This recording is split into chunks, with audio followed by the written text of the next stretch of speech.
Hello guys, welcome to my YouTube channel. जैसा कि मैंने आपको लास्ट लेक्चर में फार्मेकोकाइनेटिक्स के फैक्टर बताए थे जो एब्जॉर्प्शंस को मतलब कम या ज़्यादा करवाते हैं। उनमें से 9th नंबर जो फैक्टर था ionization of drugs and local pH, आज मैं उसके बारे में आपको डिटेल से बताऊंगा।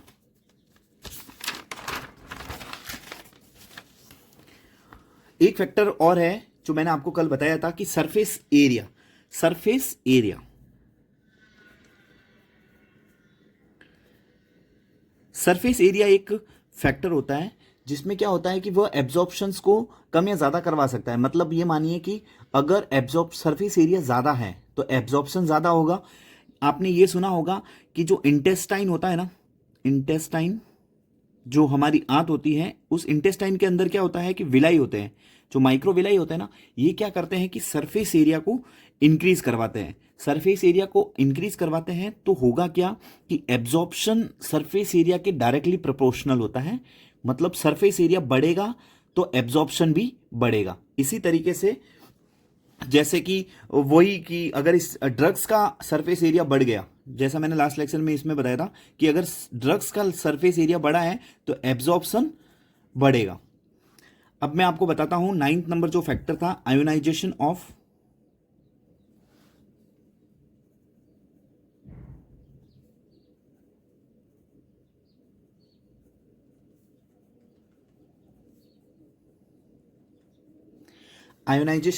Drugs and local pH. तो इसमें आप ये याद रखिए कि जो नॉन इलेक्ट्रोलाइट्स ड्रग्स होती है ना, नॉन इलेक्ट्रोलाइट,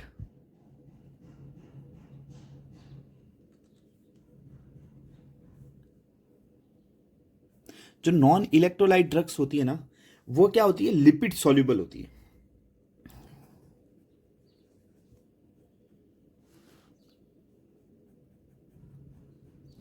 जो नॉन इलेक्ट्रोलाइट ड्रग्स होती हैं वह लिपिड सॉल्युबल होती है। और आपको मैंने बताया था कि जो लिपिड सॉल्युबल ड्रग्स होगी तो वह क्या करेगी कि जो सेल मेम्ब्रेन होती है ना, वह भी लिपिड सॉल्युबल की बनी होती है। जो हमारी सेल मेम्ब्रेन होती है वह सेल मेम्ब्रेन भी क्या होती है, लिपिड की बनी होती है, लिपिड एंड कोलेस्ट्रॉल की बनी होती है, लिपिड एंड कोलेस्ट्रॉल की बनी होती है। तो इस कारण क्या होता है कि जो नॉन इलेक्ट्रोलाइट ड्रग्स है ना, उनका एब्जॉर्प्शन जो होता है ना वो बेटर होता है, एकदम अच्छे से वह एब्जॉर्ब हो पाती है, बेटर एब्जॉर्प्शन होता है।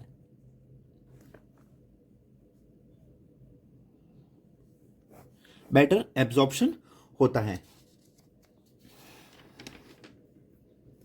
उसी तरीके से क्या होता है कि जो स्ट्रॉन्ग इलेक्ट्रोलाइट्स होते हैं, ये मैंने क्या बताया कि नॉन इलेक्ट्रोलाइट्स का, उसी तरीके से आप ये देखिए कि जो स्ट्रॉन्ग इलेक्ट्रोलाइट होते हैं,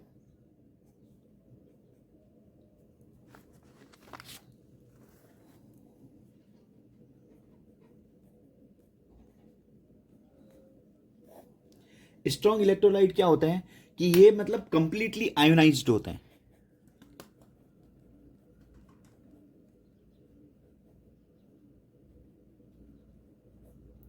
क्या होता है, कंप्लीटली आयोनाइज्ड होते हैं। तो अगर कोई कंप्लीटली आयोनाइज्ड होता है ना, तो वह एसिडिक और बेसिक के आधार पर एब्जॉर्ब होता है। मैं आपको ये इसके बारे में पूरे डिटेल से बताऊंगा आगे कि स्ट्रॉन्ग इलेक्ट्रोलाइट का आपको याद रखना है कि वो कंप्लीटली आयोनाइज्ड होते हैं। जो होता क्या है कि वो मतलब उनकी पीएच के आधार पर ही एब्जॉर्प्शन होता है। लेकिन जो स्ट्रॉन्ग इलेक्ट्रोलाइट के अलावा जो वीक इलेक्ट्रोलाइट्स होते हैं ना, वीक इलेक्ट्रोलाइट्स,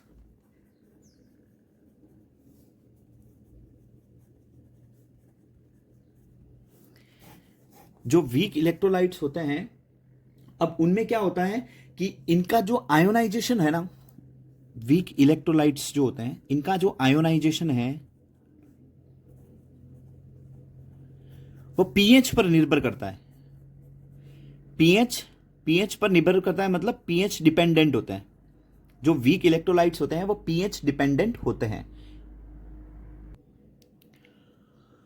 जो वीक इलेक्ट्रोलाइट्स होते हैं उनका जो आयोनाइजेशन होता है वो पीएच के डिपेंडेंट होता है। तो सबसे पहले आप नॉर्मली ये याद रखिए कि जो नॉन इलेक्ट्रोलाइट ड्रग्स होती है ना, वो लिपिड सॉल्युबल होती है, तो उसमें कोई दिक्कत नहीं है, उनका एब्जॉर्प्शन आसानी से हो जाता है। ठीक है, क्योंकि वह लिपिड सॉल्युबल है तो उनका एब्जॉर्प्शन बेटर तरीके से हो जाता है। लेकिन स्ट्रॉन्ग इलेक्ट्रोलाइट होता है वह कंप्लीटली आयोनाइज्ड होते हैं। तो उनका क्या होता है कि आयोनाइजेशन होता है, तो वो होता क्या, एस जो ड्रग्स, जिस मान लीजिए कोई एसिडिक ड्रग है तो उसको एसिडिक रिक्वायरमेंट रहेगी, बेसिक ड्रग है तो बेसिक रिक्वायरमेंट रहेगी। उसी तरीके से जो वीक इलेक्ट्रोलाइट होता है ना, अब उनका आयोनाइजेशन जो होता है ना, उनका आयोनाइजेशन पीएच पर निर्भर करता है या पीएच डिपेंडेंट होता है। तो अब आपको ये याद रखना पड़ेगा कि जो मोस्ट ज़्यादातर जो ड्रग होती है या फिर मोस्टली जो ड्रग होती है, मोस्टली जो ड्रग होती है वो वीक इलेक्ट्रोलाइट होती है। मोस्टली जो ड्रग्स होती हैं वो वीक इलेक्ट्रोलाइट होती है। इसका मतलब क्या होगा कि इनका जो आयोनाइजेशन है, आयोनाइजेशन वो पीएच पर निर्भर करेगा या पीएच डिपेंडेंट होगा, पीएच पर निर्भर करेगा या पीएच पर निर्भर करेगा या पीएच पर डिपेंडेंट होगा। अब मैं आपको एक बताता हूं कि जैसे कि आयोनाइज्ड और अनआयोनाइज्ड।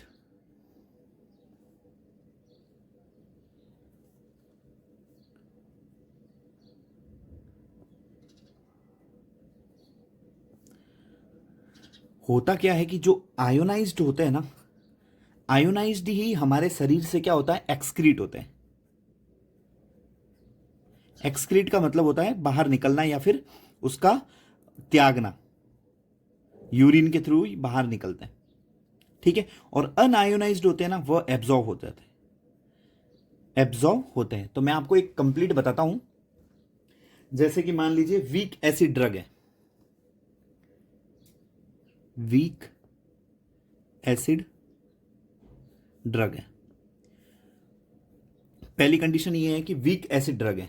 अब ये वीक एसिड ड्रग है और ये कैसी है, आयोनाइज्ड है। कैसी है, आयोनाइज्ड है।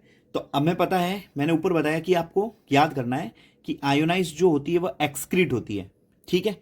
तो अगर वह आयोनाइज्ड है तो एक्सक्रीट होगी, तो कौन से मीडियम में होगी। तो हमेशा याद रखना कि जो आयोनाइज्ड होती है ना, अगर हमारे शरीर से बाहर निकालना है यूरिन के थ्रू, तो उसमें क्या होगा कि यूरिन का जो, अगर एक्सक्रीट करवा रहे हैं तो एक्सक्रीट के लिए हमें ऑपोजिट याद रखना है। जैसे ये एसिड ड्रग है तो वह कौन से मीडियम में एक्सक्रीट होगी, बेसिक मीडियम, ठीक है। एक्सक्रीटेड इन बेसिक मीडियम या फिर बेसिक पीएच, उसके लिए एक्सक्रीट होने के लिए बेसिक पीएच की जरूरत पड़ेगी। दूसरा ये मान लीजिए कि एक है वीक एसिड ड्रग है, वही है वीक एसिड ड्रग, लेकिन अनआयोनाइज्ड है।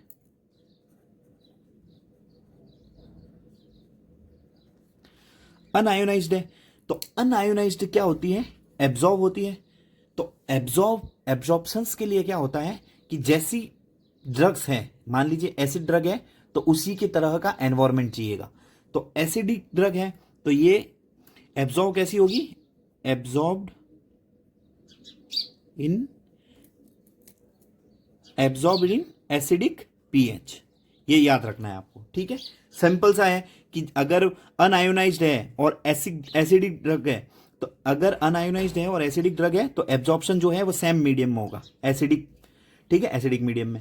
और अगर एसिडिक ड्रग है और आयोनाइज्ड है, अगर आयोनाइज्ड है तो हमें पता है कि आयोनाइज्ड ही बाहर जाएगा या एक्सक्रीट होगा, तो उसके लिए उल्टा यूरिन में जो पीएच होगा वो उल्टा चाहिएगा, बेसिक पीएच चाहिएगा, मोर बेसिक पीएच चाहिएगा, ठीक है।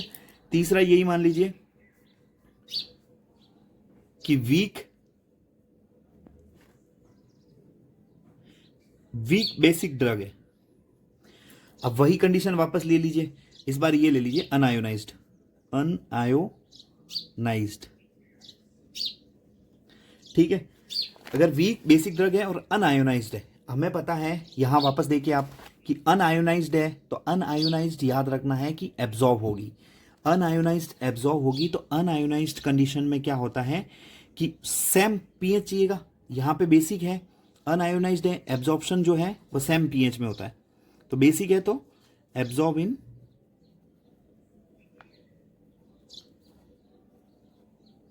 बेसिक पीएच, ठीक है। चौथा वही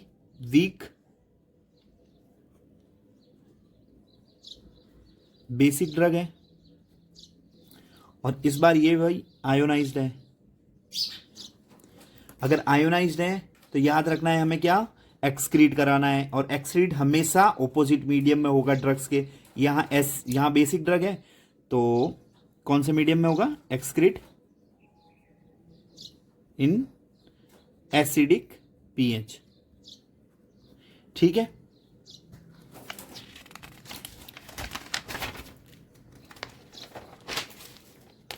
वापस मैं आपको एक बार मोटे तरीके से वापस बता देता हूं कि अगर वीक का ही बात कर रहा हूं मैं, अगर एसिडिक ड्रग है, और अगर हम एसिडिक ड्रग है कौन सी, आयोनाइज्ड, आयोनाइज्ड है, तो आयोनाइज्ड क्या होती है, एक्सक्रीट होती है, एक्सक्रीट होगी यूरिन के थ्रू, एक्सक्रीट होगी। और एसिडिक है, बाहर निकालना है तो ऑपोजिट मीडियम, एसिडिक जगह एक्सक्रीट इन बेसिक पीएच।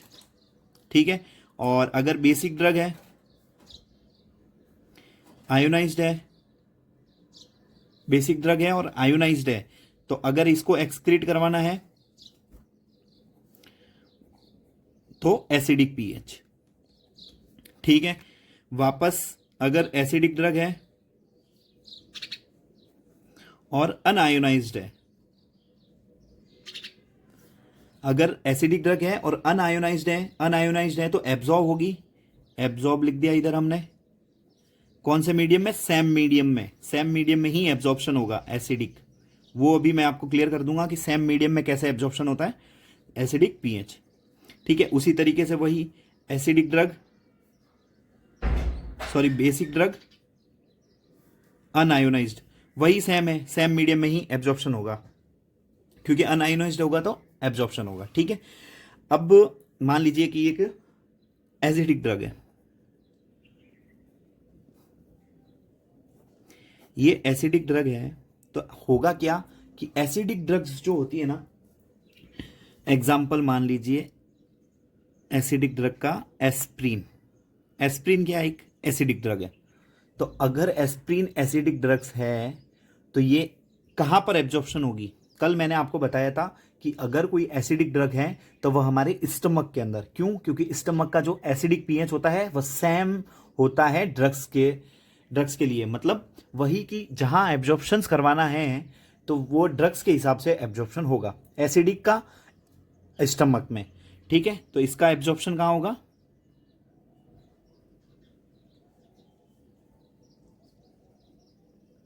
स्टमक में।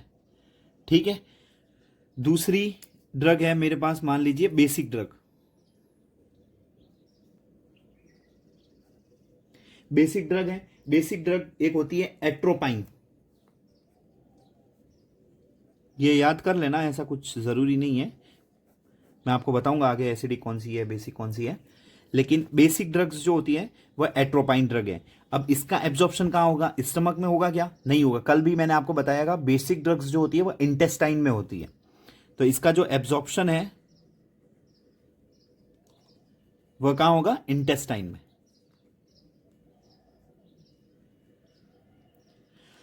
अब इसी तरीके से आप ये क्लियर करिए कि एसिडिक ड्रग्स, एस्प्रिन एब्जॉर्प्शन हो रहा है स्टमक में, तो ये जब यूरिन से एस्प्रिन निकलेगा तो कौन सा मीडियम का रिक्वायरमेंट रहेगा, वह रहेगा बेसिक का, क्योंकि ऑपोजिट ऑपोजिट रहेगा ना एक्सक्रीशन में, लेकिन फिर उस टाइम वो आयोनाइज्ड होगा।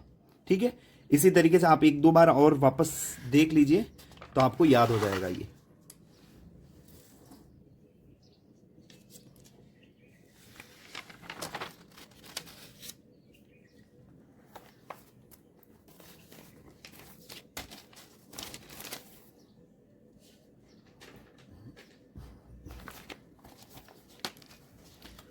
ठीक है, अब जो मैंने आपको पढ़ाया उसका एक क्वेश्चन कर लेते हैं।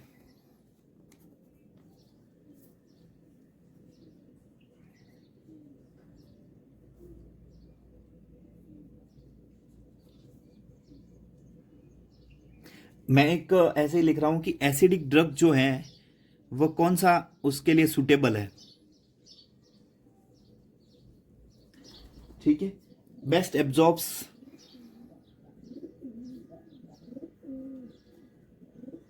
Best absorbs in basic pH,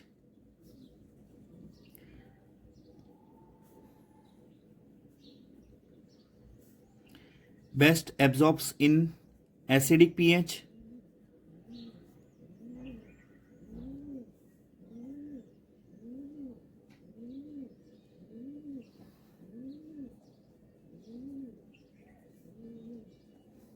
best absorbs in alkaline pH, या इसमें से कोई नहीं है, नन। तो आपको बताना है कि एसिडिक ड्रग्स के लिए कौन सा सुटेबल है। बेस्ट एब्जॉर्ब्स इन बेसिक पीएच, गलत। Best absorbs in acidic pH, क्यों? क्योंकि एसिडिक ड्रग है तो वह एसिडिक मीडियम में ही एब्जॉर्प्शन अच्छा होगा उसका, और अल्कलाइन और ये बेसिक तो सेम ही है, तो वैसे भी गलत हो गया।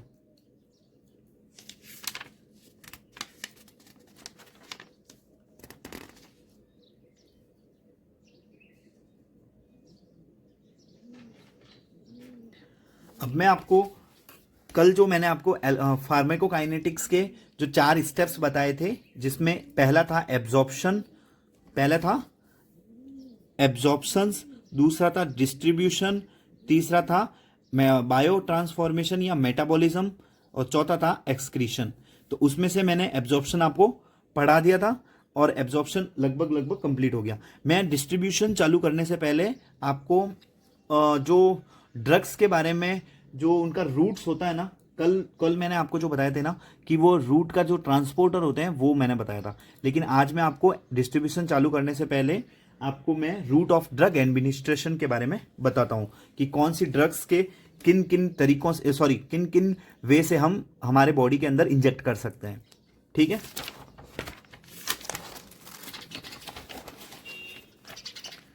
ठीक है, ये रहा।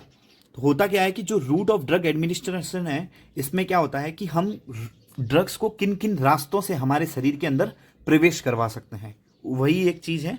जैसे एक होता है लोकल और एक होता है सिस्टेमिक। सिस्टेमिक थोड़ा एक सिस्टम तरीके से चलता है, और लोकल में क्या होता है, जैसे कि टॉपिकल एरियाज में दे सकते हैं, डीपर और आर्टेरियल सप्लाई, ये लोकल्स के अंदर आते हैं। सिस्टेमिक में क्या होता है कि सिस्टेमिक में 2 तरह के आते हैं, एक होता है एंट्रल और एक होता है पेरेंटरल। एंट्रल और पेरेंटरल।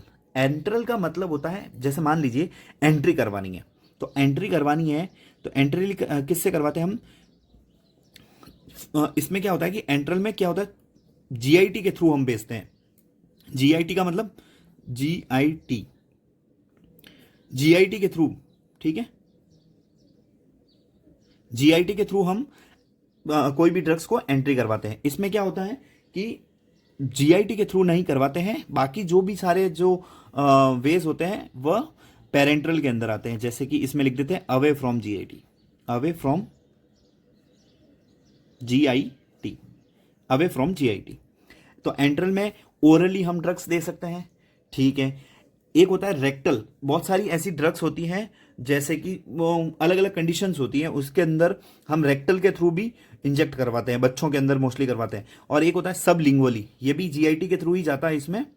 इसमें जीआईटी के थ्रू जो जाता है ना, उसमें क्या होता है कि फर्स्ट पास मेटाबॉलिज्म होता है, मैं आगे बताऊंगा आपको क्लियर, उसके थ्रू ये जाती हैं। तो इसमें एंट्रल में एक आता है ओरल के थ्रू, बहुत सारी दवाइयां हम ओरली ही लेते हैं। कुछ ड्रग्स होती है जो रेक्टली लेते हैं बच्चों के अंदर। सब लिंगुअली जो कुछ होती है जो जिप के नीचे रख के ऐसे उसको किया जाता है, तो वो भी है। अब पेरेंट्रल के अंदर भी कौन कौन से आते हैं कि पेरेंट्रल में क्या होता है, अवे फ्रॉम जीआईटी, जीआईटी के थ्रू नहीं जाता है। इसमें 2 आते हैं, आपको दोनों याद रखने हैं, मतलब एक बार आप देख लीजिए। जैसे कि हम इंजेक्शन से दे सकते हैं, तो इंजेक्टेबल, इंजेक्टेबल, और दूसरा होता है नॉन इंजेक्टेबल।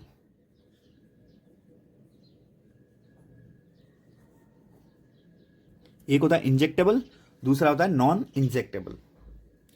तो इंजेक्टेबल में कौन कौन से आते हैं, जो इंजेक्शन होते हैं ना, आईडी, आईएम, आईवी, एससी, ये सारे इंजेक्शन के अलग अलग होते हैं। तो मैं आपको बताता हूं पूरा का पूरा। सब क्यूटेनियस होता है एक,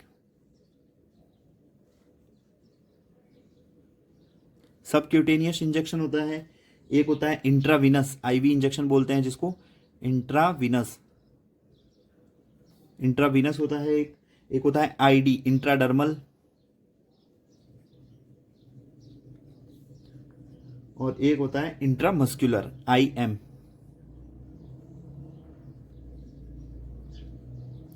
इंट्रा मस्क्यूलर। फिर नॉन इंजेक्टेबल में कौन कौन से आते हैं? नॉन इंजेक्टेबल में जैसे कि नेज़ल के थ्रू हम देते हैं।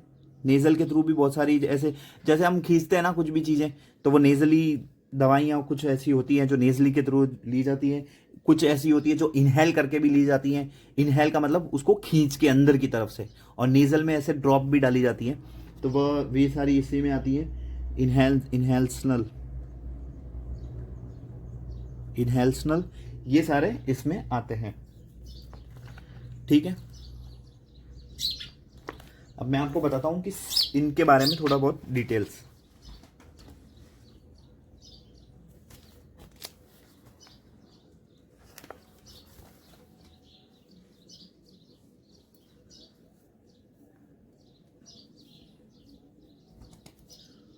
सिस्टेमिक के अंदर जो है वह सबसे पहला क्या है? ओरल। आप देखिए कि सिस्टेमिक में दो होते हैं, एंट्रल और पेरेंट्रल, ओरल, रेक्टल, सबलिंगुअल। तो हम ओरल के बारे में थोड़ा जानते हैं। ठीक है, सबसे पहली बात तो ये है कि सबसे पुराना वे है और सबसे कॉमन वे है ड्रग्स को लेने का। सबसे कॉमन और पुराना वे, oldest and commonest.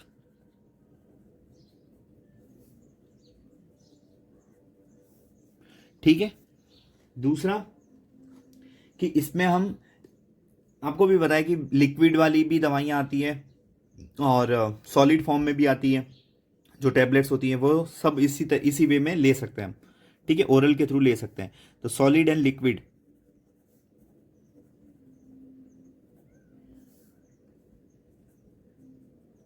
Doses can be given in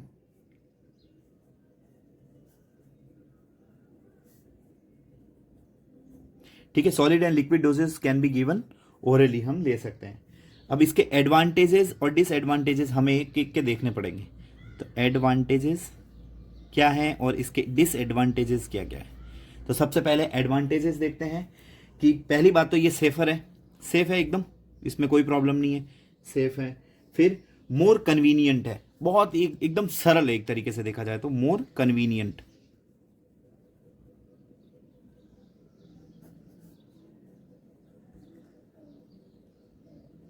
more convenient है। तीसरा इसके बारे में कि ये पेनलेस है एक तरीके से।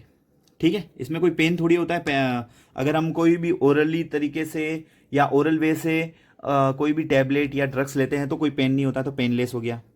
ये इसके एडवांटेजेस है। ठीक है, और कुछ दवाइयाँ होती हैं जो चीपर है एक तरीके से बोला जाता है, तो ठीक है। और लिमिटेंस क्या है इसके कि एडवांटेजेस हो गया लिमिटेंस। ठीक है, लिमिटेंस का मतलब होता है कि हम इससे सब कुछ नहीं कर सकते, ओरली तरीके से सारी दवाइयां हम नहीं ले सकते। जैसे कि इसके लिमिटेंस है कि अगर बहुत सारी इरिटेट ड्रग्स है जो हमें मतलब बहुत ज़्यादा एक तरीके से मान लीजिए सिंपल वे में कि खारी है, दवाई बहुत ज़्यादा कड़वी है, तो वह हम ओरली लेना इससे प्रेफर नहीं करते हैं, लेते नहीं हैं, या लेने के बाद थोड़ा हमें प्रॉब्लम्स फेस होती है, तो वह सारी नहीं ले सकते। तो इसमें ओरली अगर हम कोई दवाई लेंगे, आप खुद बताइए कि अगर कोई दवाई या मेडिसिन या ड्रग्स जो होती हैं अगर वो डायरेक्ट ब्लड के अंदर जाएगी तो जल्दी से इफेक्ट करेगी, या ओरल लेके उसको स्टमक में जाएगी, फिर एब्जॉर्प्शन होगा, डिस्ट्रीब्यूशन होगा, तो उसमें थोड़ा टाइम लगेगा। तो इसमें क्या होता है कि ये स्लो प्रोसेस है। सबसे पहले तो हम इसमें लिख सकते हैं कि इसका जो एक्शन है, एक्शन जो है, एक्शन इज स्लो। ठीक है, मतलब इसको इमरजेंसी में दे सकते हैं क्या? नहीं, इमरजेंसी में नहीं दे सकते। Not suitable in emergency, not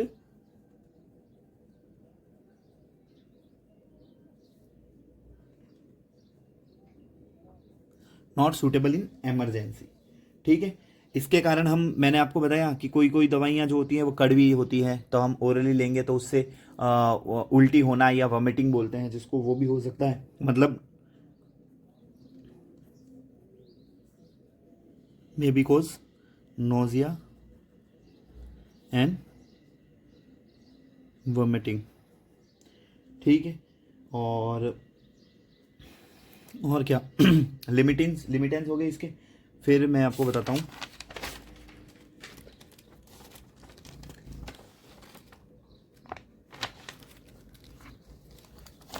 होता क्या है कि बहुत सारी ऐसी ड्रग्स भी होती हैं जिसमें क्या होता है कि जो हमारी हम कोई भी दवाई लेंगे ना ओरली, तो वो डाइजेस्टिव सिस्टम के अंदर इंक्लूड होगी, मतलब स्टमक के अंदर जाएगी। तो होता क्या है कि स्टमक के अंदर बहुत सारी ऐसी एंजाइम्स होती हैं, स्टमक के अंदर क्या होता है कि एंजाइम्स होती हैं। तो वह एंजाइम्स क्या करती हैं कि बहुत सारी ऐसी एंजाइम्स होती हैं जो टैबलेट्स होती है ना उनको डिस्ट्रॉय कर देती हैं। ठीक है, जैसे जैसे कि इंसुलिन जो एंजाइम्स होती है ना, वो अभी मुझे याद नहीं आ रहा, चलो छोड़ो वो, कोई बात नहीं। अब हम बात करते हैं रेक्टल की। ठीक है, ओरली देखा हमने, दूसरा हमें रेक्टल के बारे में बताते हैं। ओरली देखा, उसके बाद रेक्टल, फिर सबलिंगुअल।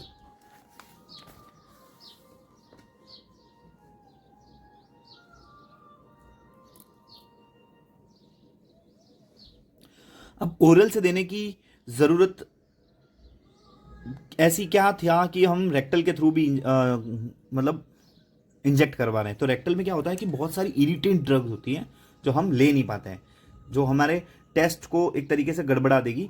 तो हम क्या करते हैं कि उसको इरिटेंट ड्रग्स जो होती है ना, सबसे सिंपल भाषा में लिखे तो इरिटेंट ड्रग्स जो होती हैं उनको इस रास्ते से हम देते हैं। इरिटेंट ड्रग्स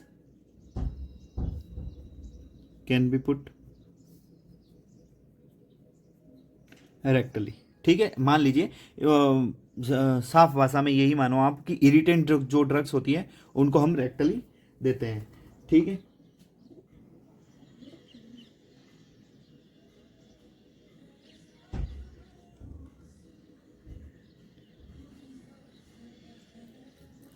और जैसे मान लीजिए कि पेशेंट कोई बार बार उल्टी कर रहा है, वोमिटिंग की कंडीशन होती है,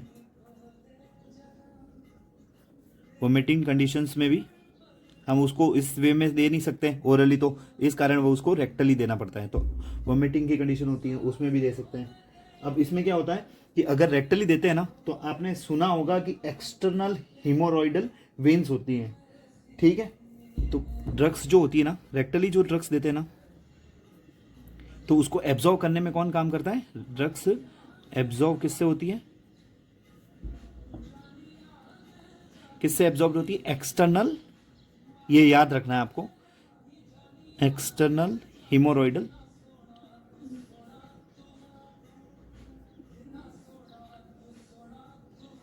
वेन होती है। 50% जो है इसी के द्वारा होता है एब्जॉर्प्शन, एक्सटर्नल हिमोरॉइडल वेन्स के द्वारा। ठीक है, मतलब याद रखना है आपको कि एक्सटर्नल हिमोरॉइडल वेन के द्वारा ही होता है, इंटरनल हिमोरॉइडल वेन इसमें काम नहीं करती है। ठीक है, जैसे अब मैं आपको बताता हूं कि रेक्टल के थ्रू कौन कौन से दिए जाते हैं। आपने सुना होगा डाइजापाम, मैं लिख देता हूं इधर एग्जाम्पल।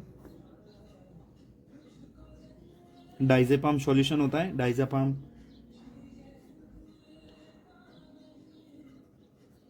एर्गोटामाइन, डाइजापाम, और एक है मुझे याद नहीं आ रहा, एंडोमिथासिन,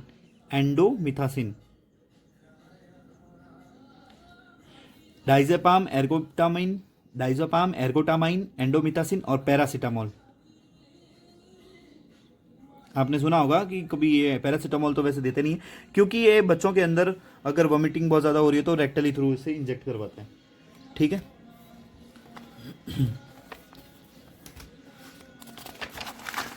ठीक है, अब हम पढ़ते हैं सबलिंगुअली। सबलिंगुअली कौन कौन सी दी जाती है? सबलिंगुअली बहुत आसान है कि जो हम क्या करते हैं कि टंग के नीचे ही रखते हैं इसको, तो बक्कल या फिर इसको सबलिंगुअली बोलते हैं।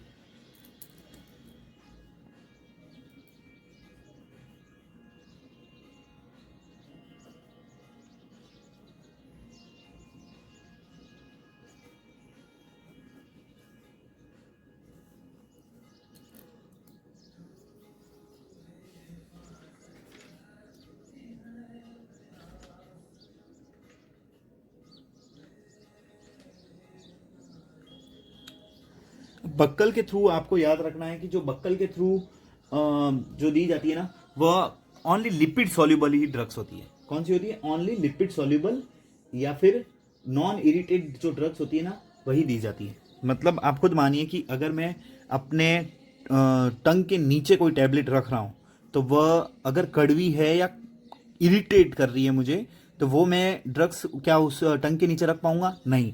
तो जो नॉन इरिटेंट ड्रग्स होती है ना वही ले सकते हैं इसके द्वारा, नॉन इरिटेंट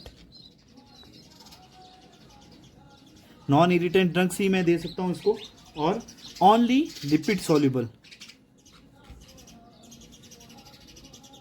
ये याद रखना आपको कि ओनली लिपिड सॉल्युबल ड्रग्स होती है वही दे सकते हैं, और नॉन इरिटेंट ड्रग्स ही दे सकते हैं। ठीक है, अब इसमें क्या होता है कि एब्जॉर्प्शन जो होता है ना वो रैपिडली होता है एब्जॉर्प्शन जो होता है वह रैपिडली होता है। क्यों होता है मैं आपको बताता हूं।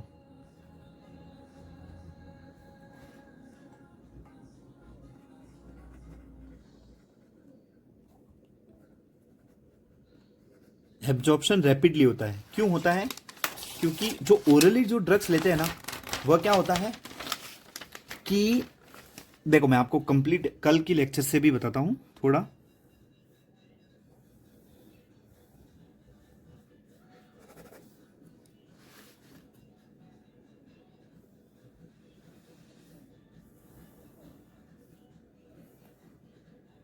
ये लीवर है। तो मैंने आपको कल बताया था कि जो नॉन पोलर ड्रग होती है वह लीवर के अंदर जाती है और फिर पोलर होकर बाहर निकलती है। ठीक है, ये एक प्रोसेस है जिसमें नॉन पोलर ड्रग्स लीवर के अंदर जाकर पोलर हो जाती हैं। तो मैंने क्या करा कि सब लिंगुअली जो ड्रग्स थी ना उसमें देखा कि ओनली लिपिड सॉल्युबल ड्रग्स ही मैं दे रहा हूं। तो आप बताइए कि इस ड्रग्स को लीवर के अंदर जाने की जरूरत है क्या, क्योंकि वो ऑलरेडी पोलर है तो वह लिपिड के अंदर जाएगी नहीं। और वैसे भी इसमें क्या होता है कि सब लिंगुअली के अंदर जो नीचे के अंदर जो इधर वेन्स और जो ब्लड वेसल्स होती है ना पर लीवर के अंदर जाने नहीं देती उस एब्जॉर्बिंग ड्रग्स को। तो इस कारण क्या होता है इसमें कि फर्स्ट पास मेटाबॉलिज्म होता है लीवर, फर्स्ट पास मेटाबॉलिज्म, ये याद रखना आपको कि फर्स्ट पार्ट मेटाबॉलिज्म जो होता है वो होता है लीवर। ठीक है, तो उसके अंदर ये जाता नहीं है, तो इसके कारण ये रैपिडली एब्जॉर्प्शन दिखाता है। ठीक है, मतलब आप ये बोल सकते हैं कि डायरेक्टली वह सिस्टमिक सर्कुलेशन में जाएगा।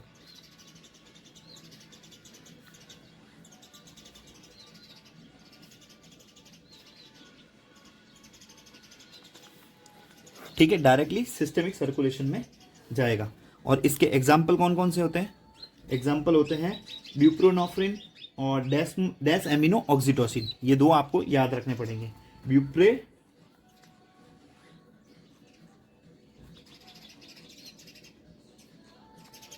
ब्यूप्रेनॉर्फिन और डैस अमीनो ऑक्सीटोसिन, ये सब लिंगुअली दी जाने वाले ड्रग्स है। ब्यूप्रेनॉर्फिन और दूसरी है डैस अमीनो ऑक्सीटोसिन।